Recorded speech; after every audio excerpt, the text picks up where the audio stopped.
গণ অভ্যুত্থানে একজন কবি লিখেছিলেন যে তোমরা হয়তো যাইবা ভুলে খনি হাসিনার ইতিহাস, সেই মায় রাখবো মনে যে সুইসে পোলার লাশ। কারণ যার সন্তান গিয়েছে, মারা গিয়েছে, শহীদ হয়েছে, যার ভাই, যার পিতা, যার মাতা, যার বোন আহত হয়েছে, এই দেশের জন্য আমরা জানি সবচেয়ে বেশি কষ্টটা তার। এবং গণ অভ্যুত্থানে মানুষ সেই ৩ তারিখে চূড়ান্ত ঘোষণা দিয়েছিল। সেই ঘোষণাটা ছিল ফ্যাসিবাদী ব্যবস্থার বিলোপ এবং একটি নতুন বন্দোবস্ত তৈরি করা। এটা অনেকে ভুলে যায় যে আমরা কেবল শেখ হাসিনার পদত্যাগ ঘোষণা করি নাই, অনেকেই শেখ হাসিনার পদত্যাগ ঘোষণা করেছিল, আরো আগের থেকে ঘোষণা করে আসছিল।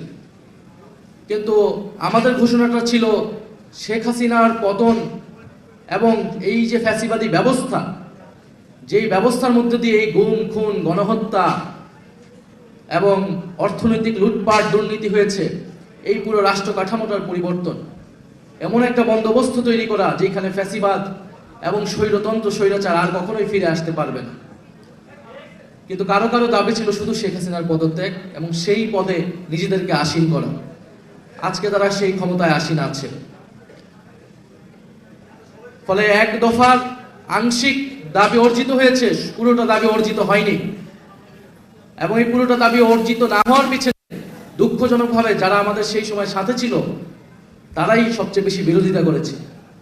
যারা আজকে জুলাই সনদ বাস্তবায়ন করছে না, যারা আজকে গণভোটের গণরায় বাস্তবায়ন করছে না, তারা শহীদ মিনারের সেই এক দফার ঘোষণা সেই দিন সেটাকে আংশিকভাবে সমর্থন করেছিল, কিন্তু তারা পরবর্তীতে সেটার সাথে বিদ্রোহ করেছে। যদি এক দফা সম্পূর্ণভাবে অর্জিত হতো, সম্পূর্ণভাবে বাস্তবায়িত হতো, তাহলে আজকে 2 বছর পরে এসে কিশোর আলিফের চোখ যেত না, আজকে পুলিশ আবার দলীয়করণ হতো না, আজকে আমলাতন্ত্র আবার দলীয়করণ হতো না, আজকে আবারও চাঁদাবাজি, দুর্নীতি, সন্ত্রাসে সারা দেশ ছেয়ে যেত না। আমরা দেখছি মানুষের চুলায় এখন গ্যাস নাই, গ্রামে গ্রামে বিদ্যুৎ নাই, ঘরে ঘরে কোনো চাকরি নাই, দেশে একটা নতুন হাহাকার দেখতে পাচ্ছি। জুলাই সনদ বাস্তবায়িত হয় নাই, শহীদ পরিবাররা তাদের বিচার পায় নাই, আহত যোদ্ধারা পুনর্বাসিত হয় নাই, অর্থাৎ দেশের কোনো পরিবর্তনই হয় নাই। পরিবর্তন একটাই হয়েছে, যারা লন্ডনে ছিল তারা এখন প্রধানমন্ত্রীর পদে এসেছে, ক্ষমতায় আসীন হয়েছে এবং অন্তর্বর্তী সরকার সময় যতটুক কাজ যাতে না হয় সেটার জন্য তারা সেই সময় সর্বাত্মকভাবে কাজ করেছে। রাস্তাঘাটে আন্দোলন আপনারা দেখেছেন সেই সময়, এখন কোনো আন্দোলন কিন্তু নাই, সেই কথিত আন্দোলন নাই। আন্দোলন আছে এবং আন্দোলন আসছে, সেটা জনগণের আন্দোলন। সেই আন্দোলনকে ফেস করতে হবে এই সরকার। আজকে দেখেন 2 বছর পরে আমাদের একজন ভাইয়ের চোখ চলে গেল। শেখ হাসিনার এই জুলাই গণ অভ্যুত্থানে প্রায় 500-এরও বেশি আমাদের ভাই বোনেরা চোখ হারিয়েছে। শেখ হাসিনার এই পথ ধরে তারেক রহমান একজন কিশোরের চোখ কেড়ে নিলেন। আমরা গুনতেছি যে তিনি কতটুক যেতে পারেন এবং কোথায় গিয়ে থামবেন, সেটা তাকেই ঠিক করতে হবে। আজকে 2 বছর পরে আমাদের সহযোদ্ধাদের নামে আইফোন চুরির মামলা দেওয়া হচ্ছে। এটা হচ্ছে গণ অভ্যুত্থানের অর্জন, এটাই হচ্ছে তারেক রহমানের জুলাই গণ অভ্যুত্থান। 2 বছর পরে যারা হামলাকারী তারা জামিনে পাচ্ছে এবং যারা ভিকটিম তাদের বিরুদ্ধে মামলা দেওয়া হচ্ছে। আমরা বলবো যে এই সরকার, বর্তমান প্রধানমন্ত্রী তারেক রহমান এক ভয়ঙ্কর খেলায় মেতেছেন। উনি এখনো বুঝতেই পারছেন না দেশের কি পরিবর্তন হয়েছে। উনি দেশে সেটা বলেছিলেন যে অনেক পরিবর্তন হয়ে গিয়েছে। পরিবর্তনটা তো এই দেশের তরুণদের মননে মগজে হয়েছে, এটা নিয়ে এখনো বুঝতেই পারেন নাই। উনি একজন নাসিরউদ্দিন পাটোয়ারির মুখের ভাষা নিয়ে বিএনপির লোকেরা এখন কথা বলছে, অথচ গত 16 বছর সংসদে দাঁড়ায় কথা বলতে পারে নাই। এরকম অপমান, অশ্রাব্য গালিগালাজ তাদেরকে করেছিল। সেই সময় নির্যাতিত হয়েছিল, নিপীড়িত হয়েছিল, কোথাও মাথা উঁচু করে কথা বলতে পারে নাই। যেই রাষ্ট্রপতি, তাদের দলীয় প্রধান, তাদের প্রতিষ্ঠাতা সবাইকে নিয়ে কটূক্তি করেছে, তাদের সেই রাষ্ট্রপতিকে বর্তমান সরকার সম্মানজনকভাবে বিদায় দিয়ে যে আওয়ামী লীগের বিরুদ্ধে বাংলাদেশের জনগণ 5ই আগস্ট ঘোষণা দিয়েছে যে মুজিবের মূর্তি ভেঙে মুজিববাদের নিশ্চিহ্ন ঘোষণা করেছে এই দেশের জনগণ, এমনি না, রক্ত দিয়ে এই অর্জন আমরা পেয়েছি। এখন আমাদেরকে বিভিন্ন পত্রিকার মাধ্যমে বিভিন্ন এটা সেটা বিভিন্ন টাকা খেয়ে জুলাইয়ের ইতিহাস বিকৃত করবে, জুলাইকে ভুলিয়ে দিবে।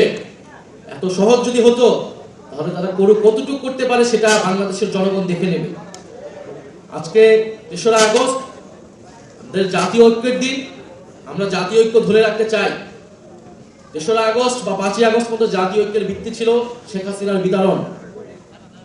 5ই আগস্টের পরে জাতীয় ঐক্যের ভিত্তি হয়েছে নতুন বন্দোবস্ত এবং ফ্যাসিবাদী ব্যবস্থার বিলোপ এবং বিচার। এর ভিত্তিতে আমরা ঐক্যবদ্ধ হব। যদি তারেক রহমান বিচার করতে পারে, যদি সংস্কার বাস্তবায়ন করতে পারে, আমরা অবশ্যই ঐক্যবদ্ধ হব। ফ্যাসিবাদকে রোধ করার প্রশ্নে আমরা ঐক্যবদ্ধ হব। কিন্তু আপনি কিছুই করবেন না, আপনি শুধু বিভিন্ন জায়গায় ঘুরে বেড়াবেন, বিভিন্ন কার্ড বিতরণ করবেন, আর আপনার লোকেরা দুর্নীতি করবে, আপনার লোকেরা সন্ত্রাস করবে, আমাদের ছোট ভাইয়ের লোক চোখ কেড়ে নিবে, চাঁদাবাজি করবেন, টেন্ডারবাজি করবেন, আর আপনাদের জাতীয় ঐক্যে আমাদেরকে যেতে হবে। এরকম জাতীয় ঐক্যের সাথে বাংলাদেশের জনগণ নাই, এনসিপি নাই। আমরা মনে করি জনগণের ভিতরে ঐক্য আছে। অনেকে বলে জুলাইয়ের ঐক্য জনগণের ভিতরে আছে, মানুষের ভিতরে ঐক্য আছে। মানুষ বৈষম্যের বিরুদ্ধে এখন ঐক্যবদ্ধ, দুর্নীতির বিরুদ্ধে এখন ঐক্যবদ্ধ, চাঁদাবাজির বিরুদ্ধে ঐক্যবদ্ধ, সন্ত্রাসের বিরুদ্ধে ঐক্যবদ্ধ। সেই ঐক্য আপনারা অচিরেই দেখতে পাবেন।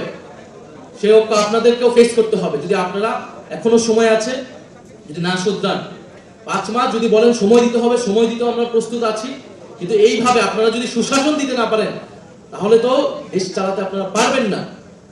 তারা বলতেছে যে আমরা তো নির্বাচিত হয়ে আসছি। তো নির্বাচিত হয়ে আসা মানে যে আপনি 5 বছর থাকবেন, এটা আপনাকে কে বলছে? কেউ নির্বাচিত হইলে সে 5 বছর থাকবে, এইটা তো কোনো ম্যান্ডেট জনগণ দেয় না। নির্বাচিত হওয়া মানে সে সর্বোচ্চ 5 বছর পারবে।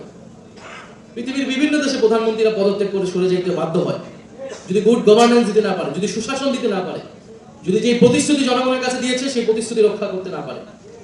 ফলে আপনার সর্বোচ্চ সময়সীমা 5 বছর, সর্বনিম্ন কত সেটা আপনাকেই ঠিক করতে হবে। 5 মাস গিয়েছে, আর কতদিন সেটা আপনি ঠিক করবেন আপনার কাজের মাধ্যমে, আপনার সরকারের পারফরম্যান্সের মাধ্যমে। এখন পর্যন্ত যেটা পারফরম্যান্স মাইনাসের দিকে যাচ্ছে, তো বেশি মাইনাস হলে হিমশীতল হয়ে যায়, সবকিছু তো বরফ হয়ে যাবে। সেটা হওয়ার আগেই আপনাদেরকে পদক্ষেপ নিতে হবে।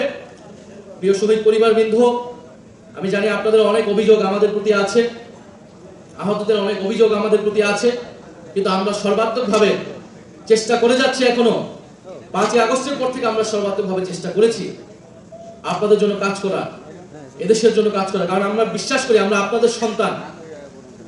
আজকে আপনার সন্তানের জায়গায় আমি থাকতে পারতাম, আমাদের যে কোনো সমন্বয়ক সহযোদ্ধা থাকতে পারতো, আমার মা এখানে বসে থাকতে পারতেন।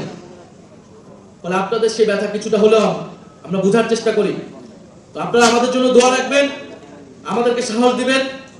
আমরা যদি 10 জন হই, 10 জনই আমরা অন্যায়ের বিরুদ্ধে দাঁড়াবো। নতুন কোনো ফ্যাসিবাদ স্বৈরতন্ত্র বাংলাদেশে হতে দিব না। এটা আমাদের 3 তারিখের শহীদ মিনারের ঘোষণা ছিল। ক্ষমতায় যাওয়ার জন্য আমরা আন্দোলন করি নাই, ক্ষমতায় আমাদেরকে পরিস্থিতির কারণে যেতে হয়েছিল। কিন্তু আপনারা বিএনপি সরকার সংস্কার না করে নির্বাচনের চাপ দিয়ে আজকে দেশে তারা ক্ষমতা এসেছে, আপনারা ক্ষমতা চালান। কিন্তু আমরা কোনো স্বৈরতন্ত্র, কোনো দুর্নীতিতন্ত্র, কোনো বৈষম্য আমরা এই বাংলাদেশে হতে দেব না। সেটার জন্য